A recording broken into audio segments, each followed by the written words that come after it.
Canada Soccer is soon going to be launching the search for a new head coach for its women's soccer team after giving Bev Priestman the boot. Priestman was fired after an independent report into the drone spying scandal that cast a shadow over the team at the Olympics this summer. For more, we're joined this morning by senior correspondent for TSN, Rick Westhead. And Rick, first of all, you are currently traveling with the men's national team. What's been the reaction to the news at training camp?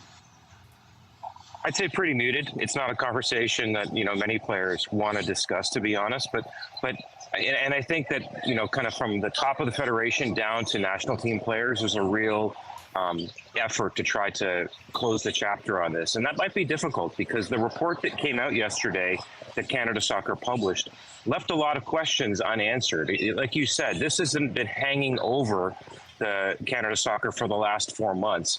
And, even after going through this pretty closely a number of times, I think there's still a number of questions, the largest of which is, well, what happens now with John Herdman, the former head coach of the men's national team? Sources have told me, other media outlets as well, that, he was the architect of this and that the national team programs have been using drones to spy illegally, in the case in France where airspace was locked down, but for many years. And now TFC, where he now coaches professionally, is in this, real pickle. What do they do? Because the report that came out did not point the finger directly at John Herdman and say he did this. All it said was that a discipline procedure will now begin against John Herdman, and who knows how long that might last. So what is TFC to do? In the meantime, Rick, what do we know about the investigation's findings and what was in the report that outlines what led to the firing of Priestman?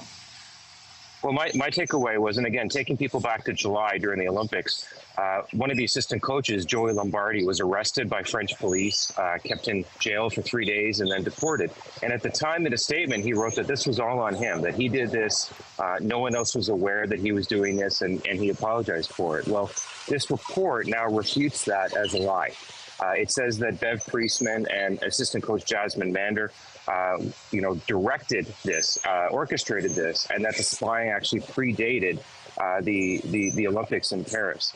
And it's a real interesting conversation. I've had it with many players on both national teams as well as people away from the programs about how serious this is. Is this a big deal? Is this an example of Canada kind of eating its own? And because they say, well, it's being done throughout the professional ranks. You try to get every edge you can. If you're not cheating, you're not trying. The counter to that is this is a national team program that is funded with taxpayer dollars. It's not a professional team where, you have an owner who might say, yeah, you do whatever you have to do.